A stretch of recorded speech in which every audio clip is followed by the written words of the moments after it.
When it comes to corporations operating without any regard to human health and safety, the Nestle Corporation really seems to be in a league all of its own. The company's been charged with using indentured servants in parts of Asia. They've been accused of using child slave labor in parts of Africa. They've been trying to steal water everywhere from Brazil to Flint, Michigan. Unfortunately, the Nestle story is still one of the most people in the United States don't understand. They're not aware of what's going on with this company. Part of that's likely due to the fact that the Nestle controlled company has a good portion of our food, making them a huge advertiser in corporate media. But recently, a new study emerged that once again provides some bad news for Nestle and countless other corporations that sell bottled water.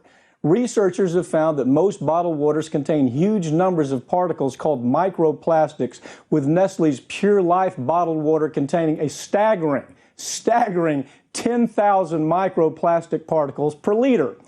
There haven't been too many long-term studies about the dangers of microplastics in human bodies, but animal studies have shown that microplastics can cause reproductive problems, genetic disruption, and plastic poisoning. And researchers have little reason to believe that these problems wouldn't also occur in human beings if they ingest enough microplastics.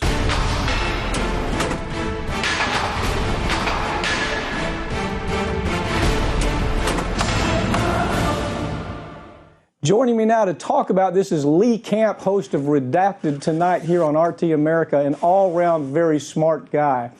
Lee, what is this new microplastic report contamination in Nestle's water? What does it tell us? This is a pretty ugly report if you take a close look at it.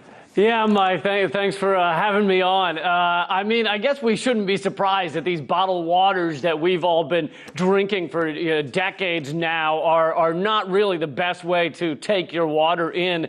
Some of the plastics that are being found in these things are polypropylene, nylon, polyethylene, terephthalate. I don't know about you, Mike, but when I look for a bottle of water, I'm really looking for a nice cold glass of polyethylene. Lee, after a hard maybe exercise, you run a mile, you say, gee, I really want some water. Yeah. You certainly don't want 10,000 particles of the plastics that you're describing right here. And Nestle Pure Life, to me. Well, and Nestle Pure Life is one of the worst ones. And Pure Life, if you look into it, is just tap water. It's one of the biggest scams out of all of these bottled waters. They basically realize they can make a lot more money if they just use tap water than if they go off to some exotic lake somewhere. So I guess it shouldn't be a surprise that Nestle Pure Life, which what a Orwellian name that is one of the worst. Well, I mean, yeah, exactly. Picking the name, here's the point. Look, most people don't know much about Nestle to begin with, and there's a reason for it. As I just said, they're huge advertisers. They're in every aspect of our food. So the networks sure don't want to do any bad stories about Nestle. Take a look sometimes, see how often ABC, NBC, CBS do anything where they talk about Nestle being as corrupt as they actually are. You won't find it. Look, Nestle has had their hands in just about every kind of dispute imaginable with regards to water, especially in Flint, Michigan.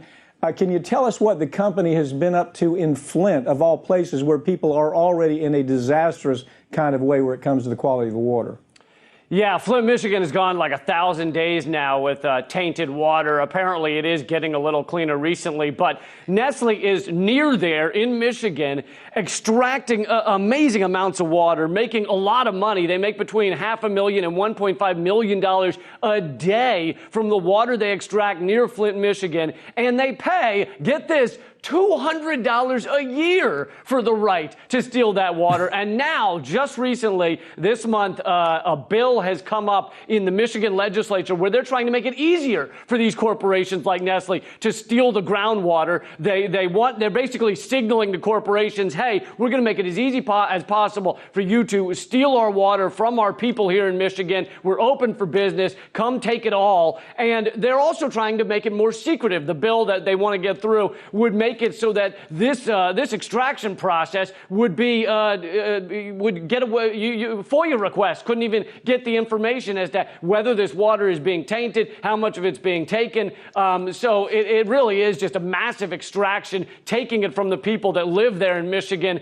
And something else you won't hear, which also has to do with this extraction, is only 5% of the fresh water used in our country goes to home use. 55% goes to animal agriculture. So this bill is also designed to help the big ag companies continue to exploit the fresh water in this country. Well, you know, part of that story about them extracting all that water from Flint, Michigan, that repeated itself in California, where the legislators there, the governor, everybody involved with politics, allowed them to take out similar amounts of water in California and pay zero money for about 50 years. And then all of a sudden, one of the regulators finds, well, they've been taking all of our water during the drought seasons, during the worst part of the drought seasons. They're extracting millions of gallons of water, and they have paid zero money. Now, under the California law, they could have been prosecuted, but nobody did anything. And more importantly, Lee, nobody did any stories about it to explain who Nestle is, what kind of things they've been up to all over the world, and what they were doing right in Flint, Michigan, and what they were doing in California. Now, look, their power trip goes far beyond the United States.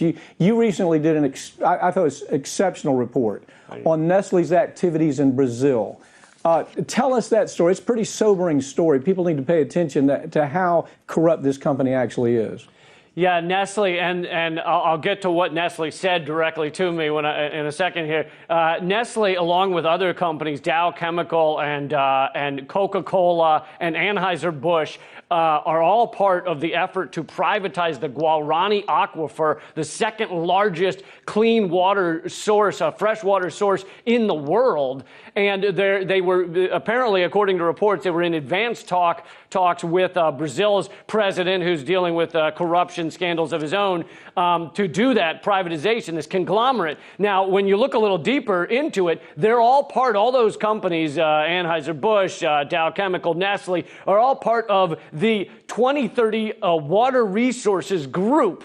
And when you look a little into that, you realize this is a World Bank program, World Bank sponsored program to basically help privatize the remaining fresh water on our planet. And these have all gotten together to do this. Really disgusting. To basically, they'd have exclusive rights to this fresh water for 100 years under the deal. And basically, what it is it's a reputation laundering service. The Water 2030 WRG, it's called. It's a reputation laundering service. Basically, it would look bad to say Nestle bought the Guarani Aquifer or Coca-Cola did. So instead, it'll say 2030 WRG, this wonderful thing, has agreed to this deal with the Guarani Aquifer to take care of it and help. It's really a way of privatizing things that is a little quieter, doesn't have the name Nestle in it on all the headlines. And so when I reported on this, Nestle tweeted at me and said, we have no interest in buying up fresh water in this world or privatizing or something like that. And I then tweeted at them 7 different sources saying this is what's going on and said, great, tell me which one of these is inaccurate or false. And they never responded. For some odd reason, they didn't want to tell me.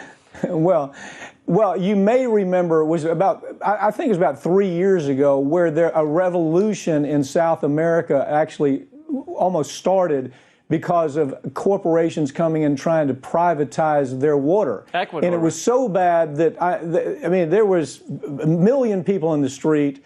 They were literally burning down the city around them because of this deal that had been done secretly. Nobody knew that these corporations were gaining control of the water. It was done behind closed doors. The American media didn't report it. The U.S. media, the foreign media didn't report it. And it was the same type of problem. Big corporations who have big political clout coming in and buying up water. That started years ago, so we know there's something to this, that when they control water, they control power.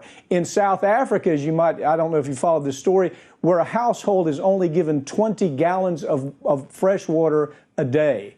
And I don't know if you followed that story, but that's happening throughout the planet. It's one of those stories, again, that people aren't reporting. Nestle says they've always succeeded, Lee, in stealing other nations' water. Guatemala is one of those cases where the company failed. Tell us what happened in Guatemala and why it failed, and what other countries need to do similar to this that was done in Guatemala. Well, yeah, basically Guatemalan activists succeeded in shaming Nestle enough that they actually dropped their partnership with Repsa, a palm oil producer that is linked to human rights violations, environmental destruction, corruption, and that is a big win. To ever get Nestle to feel shame about anything is pretty amazing. So obviously that's just a first step, but it is a significant one to show that this corporation can be shamed and can actually be pushed to the point where they will separate ties. The same thing, as you mentioned earlier, happened with some of the basically slavery they were working with in the Ivory Coast, and also in some of their fisheries in Thailand. They're accused of using slave labor. So they can be shamed away from some of their worst practices, but it takes a lot to get there. And as you mentioned earlier, there was a big, speaking of activist success, big success with the protest to have the right to water. I believe it was Ecuador several years back, where they tried to pass a law, or they did pass a law saying you can't even collect the rainwater in glasses. That's illegal for you to collect your own rainwater. And the people stood up and they fought back, and it was a big win. Yeah, if people don't see this coming, Lee, again, one thing we know is that the media is not going to report it because Nestle is such a huge advertiser. The stories that you've talked about, if somebody were to go online right now, Lee, and they were to try to get the details about those stories, they would find these stories aren't reported in mainstream corporate media because Nestle spreads around a lot of money because they have so many food products. And so that's really part of the problem here. The only way these stories are told is with people like me and you telling them on social media, all different places throughout the country. You have to tell the story, and it has to be told a lot of different ways before people actually say, yeah, this is a real problem and it's something I ought to pay attention to.